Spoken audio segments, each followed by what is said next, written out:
So you know you should foam roll, but where the heck to start? Well, you are not alone. I am Morgan. I'm a registered dietitian yoga teacher who helps runners feel their best. And today we're going to deep dive into the 4 places that you should be foam rolling for sure. There's definitely more, but we're going to dive into the top 4. And the reason that I think that they're the top is just because they're things that people tend to not stretch, or we're not quite able to stretch because it's not a muscle, but rather a band of tissue. So first up is that IT band. If you've been around the running circuit for any length of time, you know about the IT band and how important it is to foam roll because it's a band of tissue and it's not a muscle that can be stretched. So your IT band runs on the lateral side of your thigh, and it connects to your TFL, which is your tensor fasciae latae, and it goes all the way and connects to the outer part of your knee. Now, your IT band is activated every single step. So every single step you're taking, you're going to be activating that IT band. And so how we foam roll it is you place the foam roller underneath one of your thighs. You're going to do both because you have 2 sides. So I have it underneath my thigh. And then from here, I like to start in the body because that's where, for me, it's going to be a little less sensitive. Down by your knee, you're never going to roll laterally or like along your knee, but you're going to get all pretty close. And the thing is, just in the body, for me, it tends to be a little less sensitive. For some people, starting closer to your hip is less sensitive. But you want to start there so you can sort of feel how things are feeling today, and then you're just going to roll up and down. So if you are doing this on a yoga mat like I am, basically I'm rolling along the length of my yoga mat. Now, if I change sensation and if I roll slightly back towards my, like as if I was sitting on my bum here, that's going to be a different sensation versus if I'm complete sideways, or even if I'm slightly forward. Now you're going to touch on some slightly different fibers as well, but you want to find a place where you feel a little edge of discomfort that you can breathe into. And for more intensity, the closer you are to the ground, by all means have at it. Otherwise, if you need something less intense, come up onto your hands. And if you're not quite sure what foam roller you should be using in the first place, check out that video below and I maybe give you some guidance on that. Or certainly ask a question and I would love to help you out. So you're going to roll up and down for about 10 to 20 passes, which feels like a lot, especially if you're tight. Now, I usually recommend 10 to 20 passes every other day because these are tissues and you're breaking up scar tissue. You're increasing blood flow, but you actually don't want to roll the same spot over and over again day after day. So kind of alternate every other day foam rolling with these 4, or you can always add in a couple other ones that suit you. So you're just rolling on that lateral edge of your leg, helping to lengthen out, releasing some of that scar tissue, increasing your blood flow, and ultimately increasing your range of motion.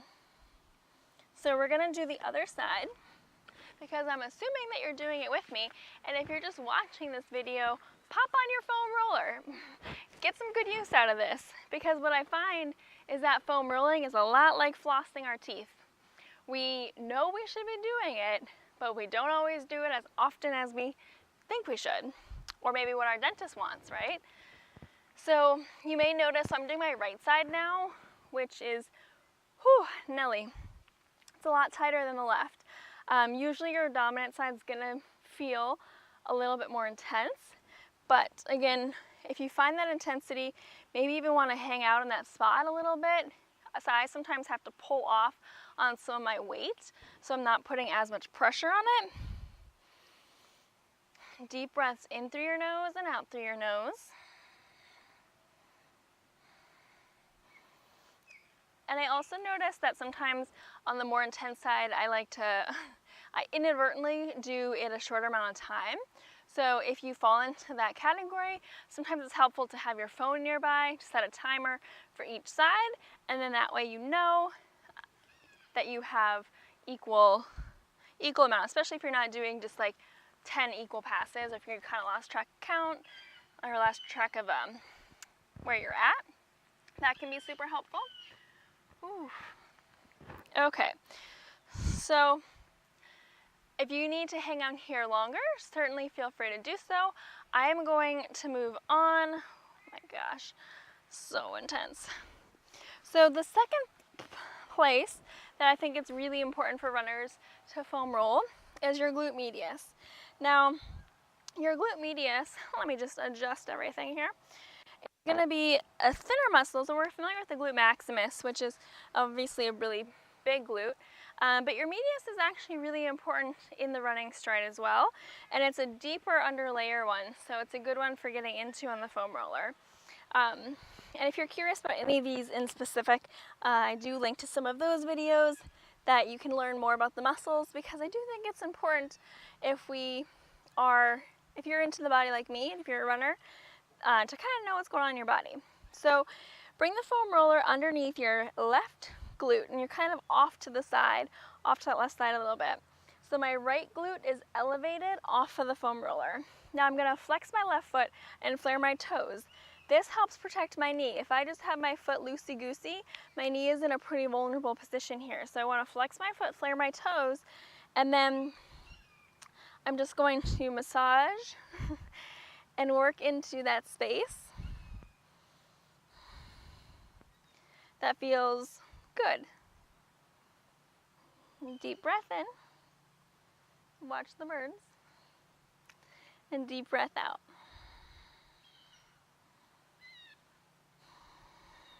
Now this one I find I don't need to work into as like the duration doesn't need to be as long as the foam rolling of the IT band, but you may find something different in your own body. So as you're ready, roll to the left side. I'm gonna sneak away for a minute and not quite face you, and then flex your right foot and cross your ankle over your thigh. And same thing, just kind of work into side to side, forward and back.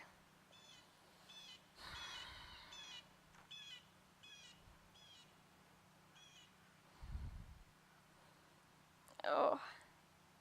So if you've been putting in lots of miles, you may notice that this is more intense. If you do foam rolling on a regular basis though, just like with flossing, it gets easier and it gets actually much more enjoyable. And at least for me, I kind of even start to crave it. So you never know, maybe that's like you. Or somewhere to work anyway.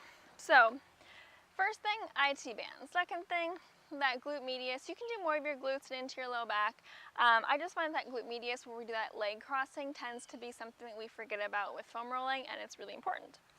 The third thing is going to be the quad. So your quads, quad meaning actually four-part muscles here. And then after I'm going to do the quad, I'm also going to show you your sartorius, a foam rolling for your sartorius, which is like probably one of my favorite muscles to talk about in the entire body. Video for that as well, what do you know?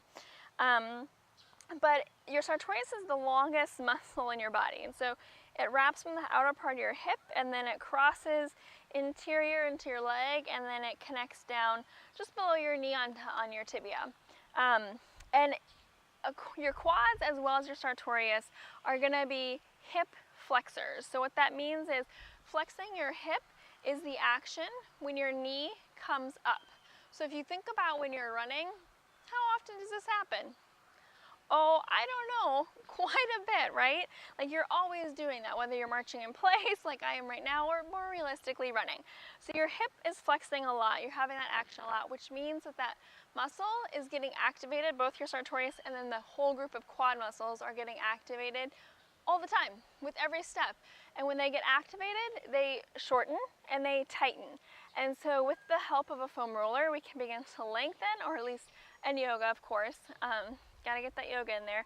But I always think of as yoga and foam rolling as kind of like this little delicious sandwich that goes together. So when it relates to the foam rolling specifically, the first thing that you want to do for the quad is just lay on the belly of it. So I'm going to bring it underneath my left leg here, my left thigh, and literally just plop and hang out. This is also like what I like to call TV yoga, where you can just do it whenever and wherever. I notice for me, if I flex my foot or point my foot, I get a little bit of a different sensation, and so I like to play with that as well. And then you're just gonna roll forward and back. Again, you can come up on your hands or your forearms. What I do notice as well in this one is it changes just a little bit versus like when you come down to your knee, and if you kind of roll inside or outside laterally. So just explore that as you're moving along, and you just don't want to roll your knee like ever. Your knee is a joint, not a fiber that needs to be rolled out.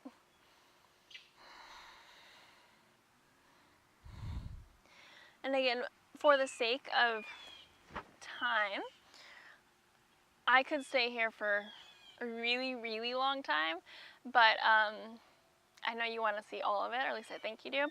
So to get into that sartorius, that fourth one that is important to foam roll, you want to turn, so right now the foam roller is underneath my left leg. Turn your left toes out to the outside edge of your mat or away from the body if you're not using a mat. And so I'm in the medial part of my leg, which is part of those abductors, those external rotators of the hip. Oh my gosh. And I don't know, for some reason I find that with runners and my students, this tends to be one of the more sensitive areas, and I think again because it doesn't usually get tight, or it doesn't usually get stretched. Like, we're not usually doing groin stretches. So my toes are out towards the side of the mat, away from the body, and I'm just rolling along that inside part of my leg. Now, if I get into the meatier part, like closer up, I don't actually feel as much sensation. So for me, I like to kind of hang out right in this region, is where you're going to find it. In the sartorius, it crosses into that inner line right about here. So that's usually where you feel that attachment, and then if you move up and don't feel as much, that's because you're getting into those adductors, not the sartorius. So to continue to roll the sartorius, you actually would have to then roll the hip. And so you can also, to roll the sartorius, you can actually roll into the hip crease, because that's where it attaches. So you may not feel, again, as much here, but part of foam rolling is just doing the dang thing. No, but it actually is still increasing the range of motion in that hip joint. Big breath in, and big breath out. Even if you're just sitting and watching, still breathe. That diaphragmatic breath that helps increase our lung capacity. I talk a lot about diaphragmatic breath, and that's because without it, I find runners get more anxious and more worked up. Okay, so side A is done. I'm gonna go ahead and do side 2, but I hope that you found this helpful. Again, the 4 most important things to foam roll as it relates to running are your IT band, that glute medius, quad, and sartorius. If you want to deep dive into each of those further, see some of the links below. Subscribe and catch a new video every week. And of course, let me know what your favorite part was or what your biggest takeaway is. I would love to learn from you and see what you guys are thinking. So until next time, keep it kind.